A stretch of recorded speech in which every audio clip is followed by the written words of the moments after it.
Egypt has made history. As the first elected Islamist president takes office, the power struggle between the Muslim Brotherhood and the generals has entered a new phase. So what will Egypt look like under President Mohammed Morsi and an entrenched military? What's to become of the revolution, the constitution, and the promise of democratic change? I am Marwan Bishara, and this is Empire.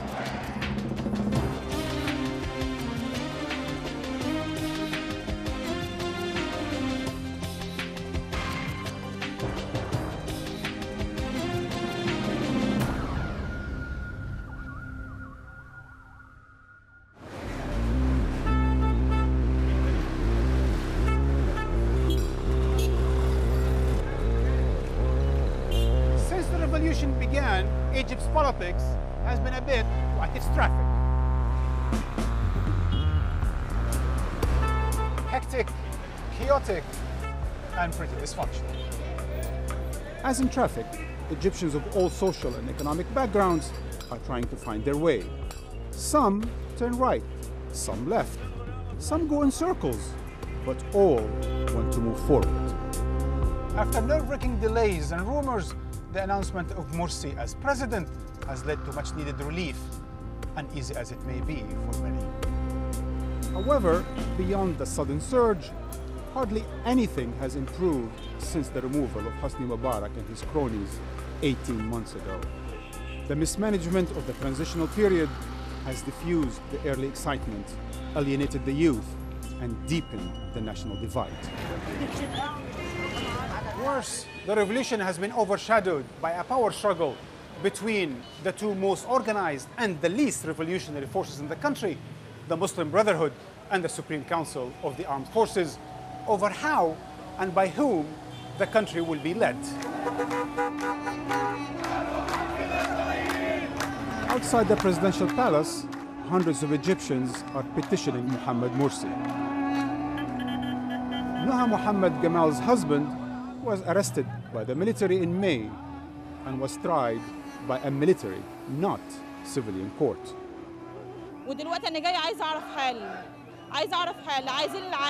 I want justice, that's all, nothing more. I want these oppressed people to be freed from prison. We want justice, that's all. All I'm asking for now is that Dr. Mohammed Morsi looks out for the young people who were oppressed in the time of Hosni Mubarak, those who were oppressed inside prison, and for the mothers and sisters and daughters who have suffered. After 18 months of military rule, these people now have someone in power who they hope will address their concerns. The question is, how much power does he really have?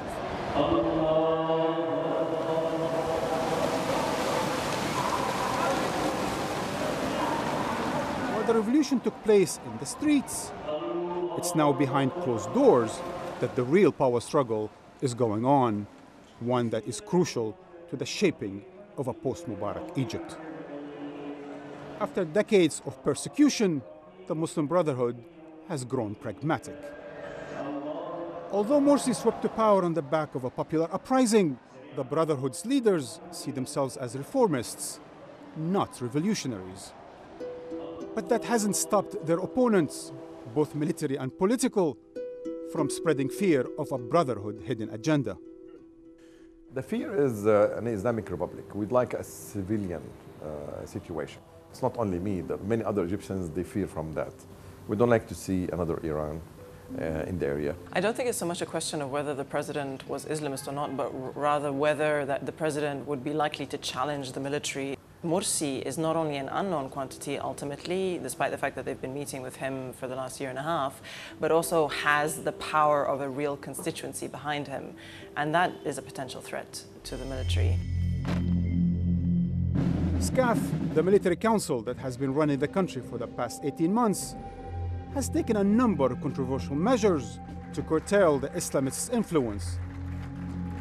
They've dissolved the Islamist-dominated parliament and taken over its functions, limited the president's power, and most crucially, the generals have given themselves a de facto veto over the writing of a new constitution.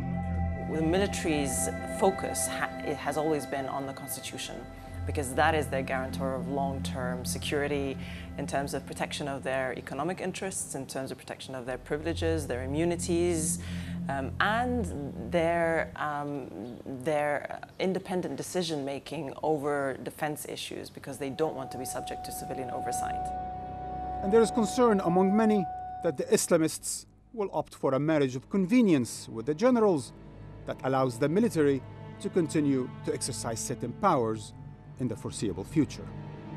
Our experience with the Brotherhood since the revolution took off last year is that they would always go for the option of negotiating with those who are in power, namely the military council at this point, as opposed to trying to resist those who are in power in order to defend the demands of the street.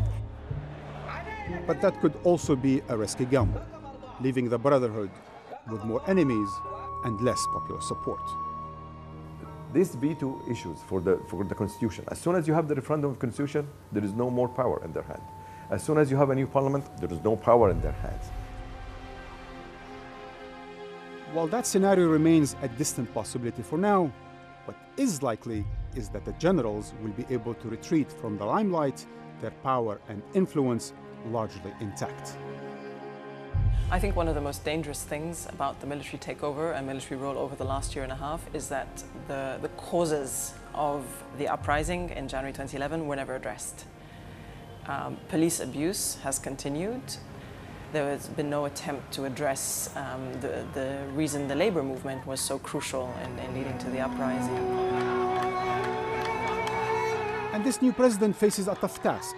Not only must he fight 100 battles on 100 fronts against deeply entrenched structures, be it an antagonistic military, a hostile bureaucracy, or many political enemies, but he must also meet the expectations of the Egyptian people to effect real change in their lives. We're likely to see a much more difficult situation economically, and it's something that will have to be one of his first priorities. He's spoken a lot about social justice, but it will be a very serious challenge, I think, to his ability to continue as a president with legitimacy and with the support of 52% of the population. To discuss all of this and more, I'm joined by a panel of intellectuals and politicians here in the heart of Cairo. Freedom and Justice Party MP, Abdelmawgoud Dardari. Author and journalist, Dr. Sameh Fawzi. Founder and president of Al-Wasat Party, a centrist Islamist party, Abu al-Ala Madi. And longtime activist and professor at the University of Cairo, Dr. Layla Swift. Abdelmawgoud, Layla, Sameh, Abu al-Ala. Welcome, Layla. Thank you. Let's start with what's happened this week. This was Egypt's, at its best, first elected, democratic elected president, first civilian president, first Islamist president. It sounded for us and the rest of the world that this was historic times in Egypt. Does it feel this way here? Of course, this historical time, as I said, because for many hundred years we haven't any elected president. So this is the first time. And second, the very long conflict between Islamists and regimes from the King period and the Nasser period, Sadat period, Mubarak, and so on. So now that president will be in the palace and be from Islamist. So this is very historical time. He was just in prison, and now he's in the palace. During the early days of the revolution, he was imprisoned by the ex-regime. And surprisingly, those who were in presidency are in prison now. Those who were in prison Former President Mubarak. now. Yeah. I think they are absolutely historical times, and I think normal Egyptians see them not just activists or revolutionaries or see them as that. All you needed to do was see how people behaved on Friday when he was supposed to give his speech in Tahrir. Kids carrying flags, everyone is going there to listen to this president. And it's not just the first civilian president. It's the first president where we can demonstrate in front of the palace without being beaten up by the police. Well, you can get to the palace. You can This get is to the the issue. palace. I don't mean to pour cold water on this, but many suspect that a president as democratically elected as he is, his authorities have been terribly limited by the Supreme Council of the Armed Forces. It could be, but we have to look at it from different perspectives. That in our political culture, the president is very powerful. We are not looking for a tyrant, but we are looking for an elected president who is democratically elected and responsible, transparent, accountable to the people, but at the end of the day, should be powerful. He should decide, he should make choices. This is part of our political culture. The more the president can build the constituency among people themselves and gain support, taking into account that he won only with 51% of votes, the more he can build the constituency and make popular support, the more he can gain in the battle with the military. So it's mutual. But this 51%, this is the whole thing about democracy. In democracies, you win, you become the president of the country. To my surprise, after he won the election, I am from Luxor, so we went to the streets after Isha prayer. And to our surprise, we started the march with 200 people. We ended with 27,000 people. And Luxor was a governorate where Well, he Morsi did it, was. yeah. So everyone really, I think someone made a good statement in this. He said everyone really wanted to vote for Morsi, but some made a mistake by voting for Shafii. As a conclusion for what happened. We shouldn't. I shouldn't buy this argument. I don't contest democratic measures, but I'm speaking that we are experiencing polarizing situation in Egyptian society. So the president himself have to be more accommodative, accommodate everybody, accommodate different groups, different political shades, different political cultures, and I always accept the president who's elected. Do you accept the fact that many now consider the intervention of the Supreme Council also as part of the exceptional checks and balances in this country? I mean, Abdel Magoud, you speak of a democracy. I mean, it's still too early now to speak of a Some secularists say that. It is the beginning of democracy. We have to look at it this way. It is not the end of democracy. It is not a US democracy. It's an Egyptian democracy. It has its own pluses and minuses, but I think we're moving in the right direction. Abu Lala, it seems to me that Egyptians express themselves, but in the end of the day, what we have now is the Supreme Council of the military forces and the Muslim Brotherhood in control of basically the faucets of the state. Do you see the parade that we just saw this week as something that hides tensions or as something that is highlighting a certain new trust between the Brotherhood and the military? I looked after the results, we have now stronger authority in the president and decrease the authority of SCAF. From the day of results, I think that SCAF decrease and the president increase. I would like to point out that you should look at this a bit differently. The majority of Egyptians no longer recognize any legitimacy for SCAF to wield power. That's right. They wield power just because, they've got weapons, nothing else. Now, the majority of Egyptians do not recognize their legitimacy, and a good amount of Egyptians are willing to stand against this power, the naked power of the army, if it's necessary. People are trying to avoid such a confrontation, but in the end, if it's necessary, they will do. Nobody wants another military regime. Never again. The differences are not about does anyone want the military regime or not. The differences are about what do we replace it with? Is it better to try and ease them out without too much bloodshed, or do we have to go at them right away? Stuff like that.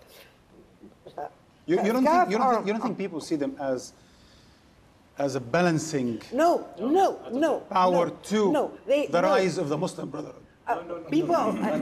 Even people who see them as a balancing power to the Muslim Brotherhood are the people who see them as are the people who see both powers as being evil powers. But sorry, Dr. Lina, I think some part of people they look use like things this. like Not all people. We have a part of elite think like this. But That's what excuse me, I want to stress this point. The people who consider SCAF as a balancing power against the Muslim Brotherhood are the people who consider both powers to be bad for the country. Nobody thinks SCAF is good for the country. Not bad for the country. No, but Nobody thinks SCAF is good for the country. Not bad for the country, but bad for their own interests. And that is the problem we're having in Egypt. I underline the statement you made. No one in Egypt wants military rule again. It's over. It's part of history. But do they want a brotherhood rule? A lot of people don't want the brotherhood I rule. think That's by fine. calling it brotherhood rule, we're limiting the conversation. It is not about brotherhood anymore. But if the Brotherhood controlled the parliament along with the Salafists, and they're not the controlling presidency, the parliament. Well, they're not and they changed the controlling it. constitution, Okay, that's control. No, they're not controlling it. That is the difference. They're being elected by the Egyptians, and only Egyptians can kick them out. So calling it control, that's part of the secular propaganda. The so-called the small elite propaganda, it is not controlled. No, they were controlling. I came as a representative of the parliament. I would claim No, I was elected that if the by the parliament people. had not been Freely, dissolved, and Shafiq fair. might have won this election. Why? Because people want checks and balances. it's a multi-dimensional struggle. Let's make it like that. The struggle has different facets. Number one is a civil-military conflict, as you mentioned, that people don't like or don't accept anymore military rule in Egypt. Period. But at the same time, there are other forms of conflict in Egyptian society. You can say it's civil-religious conflict, if you can call it. Yeah. Some people are speaking about civil state and religious state. As a political science scholar, I can renounce both. We don't have civil state as a concept or religious state as a concept in political sciences. But this is another issue. But people still in Egypt fear or have their own fear, legitimate fear about Islamists in general and the Muslim Brotherhood. No, I disagree. That is not true. Nobody in Egypt has fear. Nobody in Egypt has fear. I didn't say nobody. I can't say that. But you I said, can't say that. No, what did you say? You said people. If people have fear, they wouldn't have elected me. I represent the Muslim Brotherhood. When I presented myself to the people, I said, this is what I have. I have an Islamic alternative. No, not elected Morsi. Being elected. I ran to the parliament. Being elected because people trust you, but on the other side, I can't say it's too difficult to say generally that people don't have fear about a particular group in society. If they don't have a fear, if they don't have a fear, 48% of the votes will not go to Shafiq. Let us go to the numbers. It's another you know issue. the game that was we don't played. Have statistics. You know the money that was paid to those people. Sure. I'm not the promises. I'm not but examining. we didn't promise anyone. I'm not anything. examining the fear itself, but people still have legitimate fear. Go ahead, Abdul. Go ahead. Let me summarize where I find the problem. The problem is there is a small minority, either belongs to small interest groups or belong to the European project, Europeanized project. I call them Europeanized Egyptians. They don't want the people to have a voice. And it is the first time that people of Egypt now have a voice. The challenge for them is to recognize the voice of the people, respect it, and move forward. If they keep resisting the voice of the people, I think they're going to be marginalizing themselves. And the Egyptian people are going to move forward. This is how I summarize. No, I can't accept it. How do you explain what Layla has just said earlier? Never happened. That since the parliamentary elections, the Brotherhood has lost almost 1 million votes every month. Yeah, absolutely. That's also the vote of the people. No, that is not true. That is true. Morsi got. No, that is. Let me explain. Self-criticism is quite important in this issue. Even if you add Abu Futuh's vote to Morsi's vote in the first round, you still get about 40% of the vote. 60% of the vote voted for people who were completely non-Islamist, including Shafiq, who was a horror, whom we thought would never get a vote. Okay? And that's at the time of a revolution. If this assumption is true, the point is, Morsi would not be the president. no, because he was the president because I voted for Morsi in the second round. Even though That you was don't natural. support the Brotherhood. No, of course. Many that was people did the natural same. Because there was no way I was going to see Shafiq in the presidency. So it is not about the Brotherhood. It's about the Egyptian people. Let's make a sentence in this regard. Exactly. Can we also, go ahead, but let's also try to move forward to try to understand where are they heading together now? Are they heading towards confrontation or towards coordination? The Brotherhood and the Supreme Council of the Armed Forces. Are we talking about the Brotherhood or about Morsi as a president? Yeah, we really need to That's a change good this. distinction. No, but can we change the conversation? That's a good distinction. Because it is not about the Brotherhood. It's not It's about the Morsi Egyptian as a people. president. What's it? Excuse No, me, it's not I need about to the military military council. The Egyptian did the revolution in a unique way. It was a revolution, but it was done peacefully. I hope we can do. We need not really to polarize. And I think President Morsi is not likely to polarize the relationship between the presidency and the military. The military, the Egyptian military, is highly respected in the Egyptian army. That certainly is true, Sameh. I mean, his speeches were pretty compromising. He was... He's very accommodating in his speeches. Incredible. I understand this, and he has now. And you trust that? Yes, I trust that. He has appeal at grassroots level in Egypt, but I don't want to accept general assumptions. I don't want to generalize that people don't have fear from Islamists, or Morsi can have a confrontation and they can win confrontation with the military. We shouldn't generalize any assumptions right now. Before we break, I just need to get your take on whether you accept, whether you believe President Morsi's promise of working towards a democratic, constitutional, as he called it, civic state. I understand and I respect his promises, but Abu Ala, you do too? Yes, I believe in his promise. What does it mean to you when he does that? I believe that he means it when he says that. And what does he mean when he says that? The thing is, I'm not. I don't think things happen because presidents promise them. I think things happen on the ground by different forces working on the ground. You mean turning his conversation into action, basically? Yes. Excuse me, actionable policy. You know that. Could you hold your thought? We're going to come back to this. Okay, but there is after we come back from a news break. Okay. Hold on to your seats, and we will be back after the news break. And also coming up, what happened to their revolution? We speak to some of Egypt's young people who were at the front lines of the uprising. And we sit down with the leading political figure and former presidential candidate, Dr. Abdul Mun'im Abul Futuh.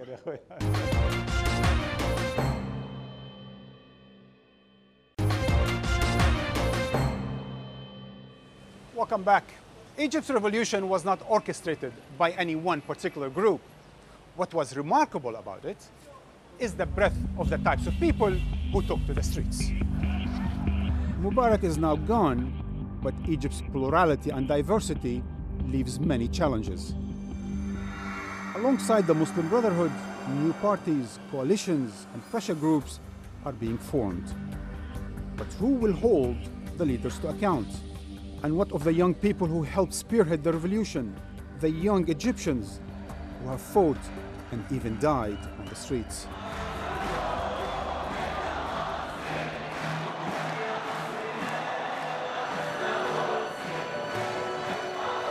After winning Egypt's first democratic presidential elections, Mohamed Morsi came to deliver a speech here, where it all began, Tahrir Square. I am here today amongst you, with you, to express my appreciation to the revolutionaries in all the squares of Egypt. His Brotherhood base had packed the square. Also present were many, if not all, of those who had taken part in the revolution.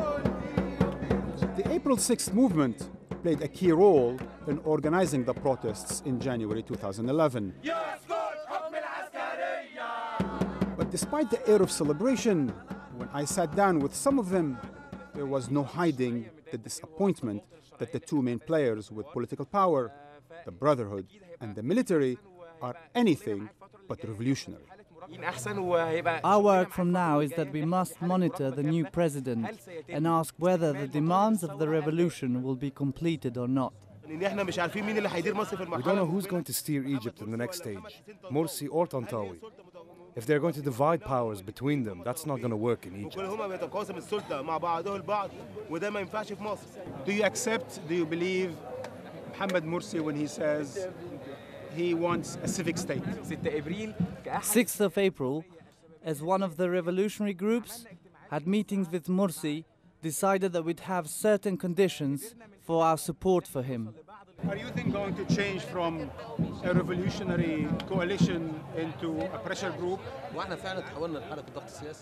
When we saw that the military was trying to take over power and form another dictatorial regime, we rejuvenated our political movement and our work on the streets, which has never and will never submit to exploitation by anyone. We don't want to say that there are just two trends in Egypt today, the Islamists and the military. No, we declare that there is a secular, young movement in the streets of Egypt today that we represent. The fact that the youth are not being thought of or included right now in the current configuration of power sharing promises of a breakdown, if not in the near future, at least in the midterm. Lina Atallah is the editor of the newspaper Egypt Independent. She warns that the Muslim Brotherhood cannot ignore the young people on the streets.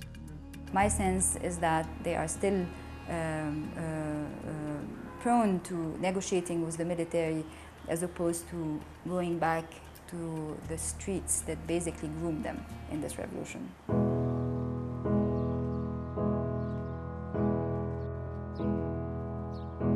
On the walls around Tahrir Square, activists have painted the faces of their martyrs, those who died defending the square from Mubarak's thugs, and then later from the military.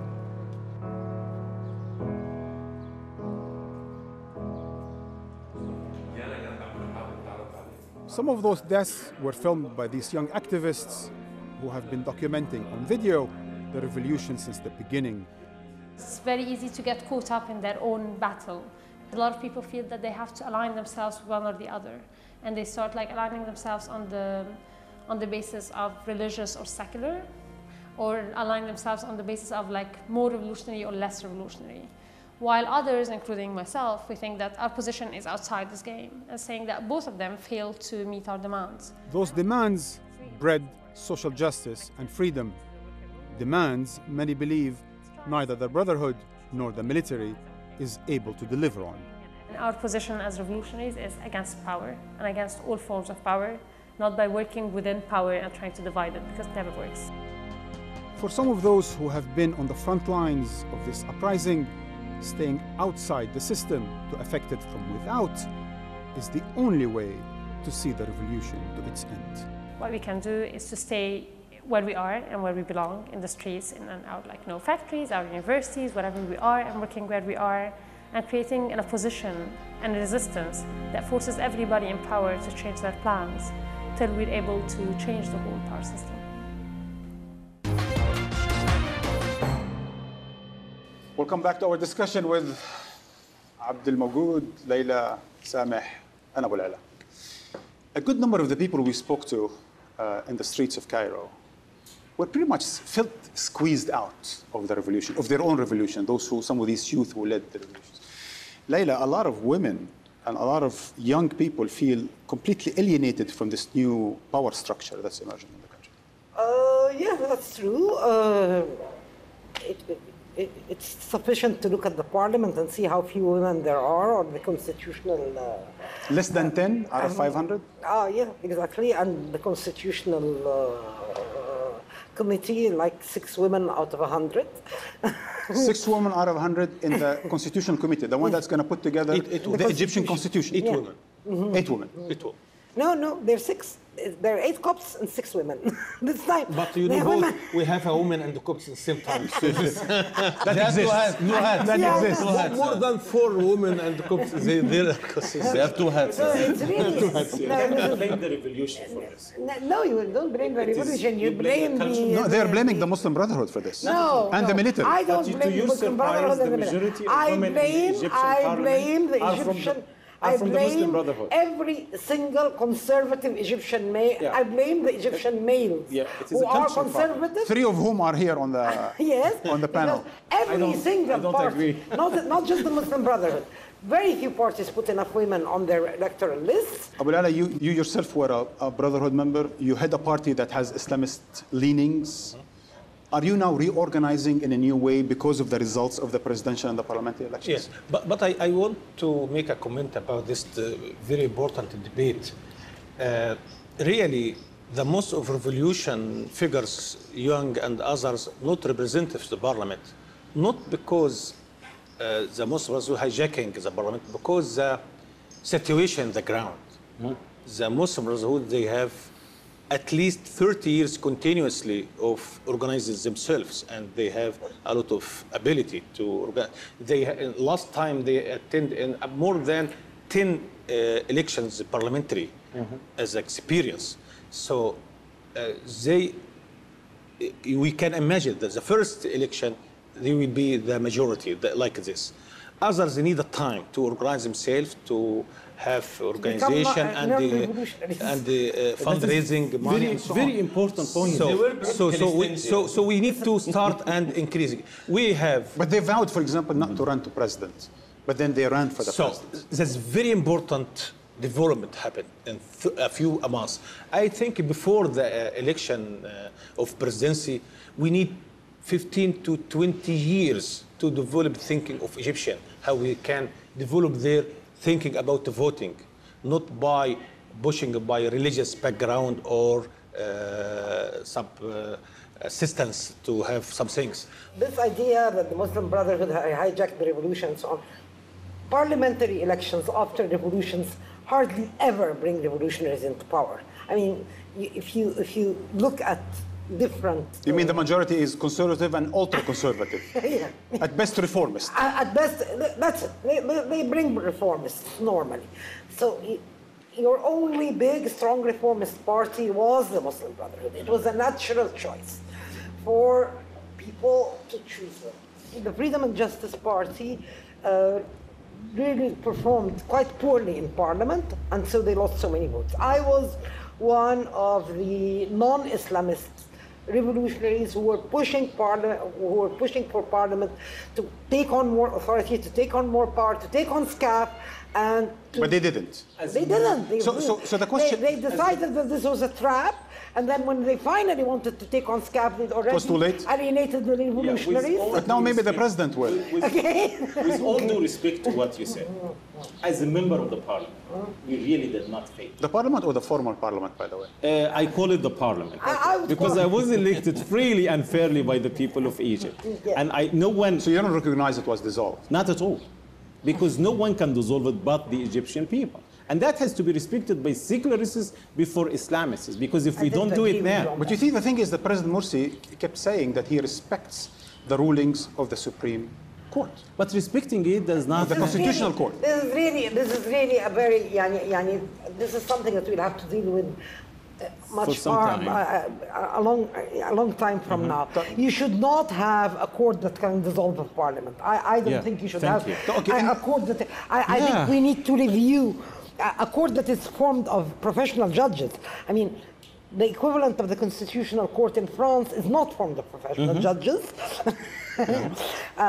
No respect to democracy. Really not there have is a big court difference between accepting the court rulings right now and restructuring the whole judiciary, the whole justice institutions. There is a big difference between them. I agree. That's the thing, Sam. It seems to me, in order for democracy or democratic revolution to really succeed, beyond this revolution of consciousness that we've seen in Egypt, apparently the country needs a judiciary revolution needs a cultural revolution in order for the youth, the women, and so on and so forth to be represented. So in a sense, there's a long way to go. Is there a third way, a fourth way now that is organizing in order to help this process, nudge it forward? Definitely. One of the consequences of the last presidential elections that people favor in Egypt a third way. Third way is they don't want to support the military, they don't want to support Islamists in general or Muslim Brotherhood in particular. They would like to have their own way, a third way. But the third way we are speaking about is not socio-economic third way like what we said in Britain or other countries. We in the Freedom and Justice Party, we would really prefer a strong third way. We really need a strong democracy. I think we make a big mistake if we don't have a strong opposition. And the third way does not have to work with Morsi. It can work. I think it is better if it works in opposition to Morsi, because opposition is important for any democracy. But don't you think President Morsi is going to need all the help he can get now that he's going to be confronting the Supreme Council of the Armed Forces on every single issue? If he really confronts the Supreme Council of the Armed Forces, he's going to get the support of everyone. He's going to get all the help he needs. Very true. The question is, will he confront them, or will he again decide to accommodate them? He will get the help from whom? We have people in the street will support him. Yes. Oh yeah. Oh yeah. We don't have statistics, so we don't have. Oh yeah. No. I have impression. We don't have. We have impression when you have a power struggle, a big number of people when you have a power feel struggle, relaxed about his don't speeches. matter. Yes. He's increasing his support. They trust him more? Yes. Yes. Look, speak about trust, you need the time.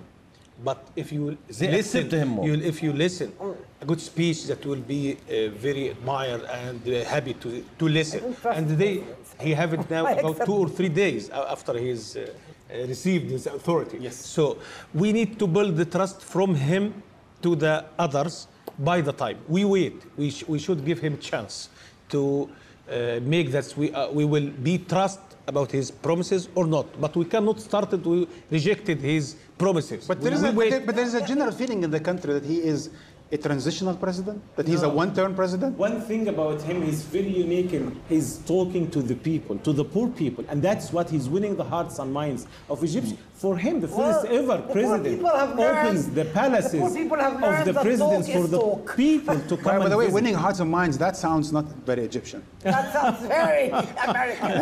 Yeah. Listen. Let me just point out something. Poor people have learned that talk is talk. And poor people class us all. Muslim Brotherhood, secular, blah, blah, blah. We are all political talking classes. They wait until they see things on the ground. But you see what he did? They did? haven't seen anything on the ground. Do you know what he did for the poor people? They like the fact that he behaves like a normal Egyptian. It seems to me that he's been saying more about salaries of bureaucrats and of teachers than he is about the nature of the country to be. That's a very good thing. That's a very good thing. He has to restructure the state apparatus. This is the issue. You think he can? He will? He should have to. But can he? Have to. He can. You know, when I saw him in that photo op between the generals, if you look at, it seems like there's this one civilian among this huge bureaucratic institution called Egypt. He's going to have another. It's very representative. We have 7 million public bureaucrats in Egypt. He doesn't. He's going to have another revolution on his hands in a year's time. What worries you more? If he confronts the military or if he becomes complicit with the military? If he becomes complicit with the military. He can't be either. Listen. It can't be either? Yeah. What do you mean? He can't confront. No. He should not confront.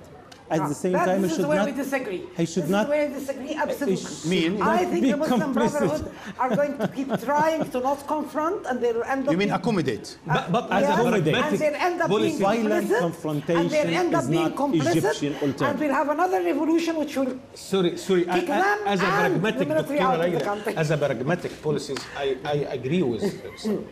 It doesn't work. It is not very complicated negotiation to make this transit period. We need transit period to not now the military are refusing to give up. But we can make this compromising. But these are revolutionary times, no? In revolutionary times, you take revolutionary measures. Not now. Revolution time when we were on the 11th of February. But we wait now about 1 year and 4 or 5 And the months military are to not speak giving about up. it. I would like different political picture. Samih, I would like This is where we completely disagree. This is Well, why let's- I don't consider the Muslim I usually Brotherhood prefer as an that we evolutionary end force. empire on a disagreement rather than an agreement. I just want to get your last thought on a very simple question. You think it's been 18 months to the revolution or since the revolution? You think the revolution continues in Egypt? Oh, it does. Layla, it has to continues? continue. It continues. Samih? It continues. But it No, I takes have a different different forms. view. You don't think it continues? No, if you speak from political perspective, It's mutating into something different.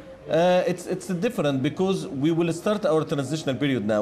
We haven't transitional period before. We'll start our transitional That's what period some people now. call negotiated revolution. Yes, but we continuous revolution, but another phases, negotiation and cooperation with a big wide of political groups. Layla, Abdul Mawgood, Samih, Abu Ala, thank you for joining Empire. For more on the emerging political forces beyond the Brotherhood and the military, we headed to the headquarters of former presidential candidate and former leading figure in the Muslim Brotherhood, Dr. Abdul Mun'im Abu al-Futuh, to discuss the state of play in the country following the elections. Dr. Abdul Mun'im, أهلا فيك في البرنامج. أهلا وسهلا.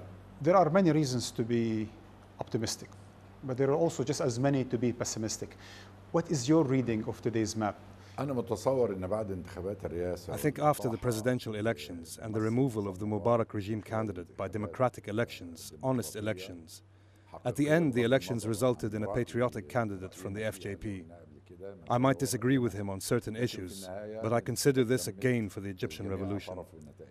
But this victory lacks many things and is marred in particular with what's called the Additional Constitutional Declaration, which is unconstitutional.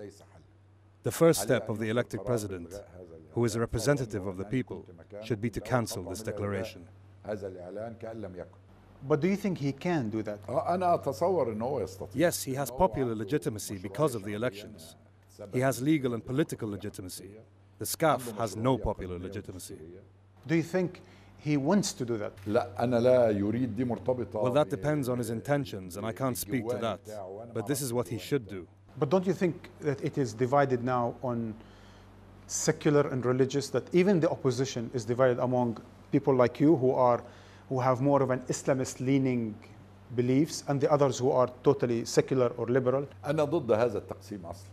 I'm against that kind of division. Firstly, here in Egypt, we don't have militant secularism or anti-religious secularism. Maybe it exists in Turkey or Tunisia, but not here. مصر ما فيهاش هذا. وبالتالي Secondly, to some people who say that they are against a religious state or a military state, they are against something that doesn't exist. There's a difference between saying I'm against wrong practices of the FJP party or religious parties or SCAF, and between opposing parties that support a religious or military state. No one is asking for that. You don't think the Nour party and the Salafist, as well as big chunk of the Muslim Brotherhood today, want a religious, an Islamic state? No one is asking for a religious state, nor would that ever be possible in Egypt. A modern, civil, democratic state based on changing power and elections and popular will is what parties like the FJP and Nour are asking for and practicing. Don't you think there are still elements who do want a constitution that is based totally on the Sharia and that the fatwas will be the decisive factor? No one who asks for Sharia as a basis of a constitution and Article 2 is asking for fatwa as a source of laws. Not at all. No one can make laws besides the elected parliament under the watch of the Constitutional Court, not any religious authorities. If the Muslim Brotherhood want, as President Morsi says, a civic, democratic, constitutional state, then what justifies your party? Because these are your ideas in the first place. In terms of ideas, yes, they are our ideas. Our existence is justified by the fact that we are more connected to the people. We want to actually realize these ideas in reality and not just keep them in the realm of ideas. So you don't think the Brotherhood are sincere in these in these statements? I won't say insincere, but there's something lacking in implementing their ideas. Why? Because there's contradiction between their program and their declaration? No, not in their program. That's a part of their thinking. It's about their work and the reality on the ground. How do you foresee your future relationship with the Brotherhood? Are you going to be an opposition to them, or are you going to be working in coalition in the next phase? Our position towards the Muslim Brotherhood is similar to our position to other parties. Cooperation in terms of national interest, and then beyond that, working along our own ideas to meet our own interests. Do you think the configuration of the new parliament will change? Yes, if we have elections, they will change. In favor of whom? No, not in favor of Islamists. Because they didn't perform well. 4 months ago, the FJP took 11 million votes in the parliamentary elections.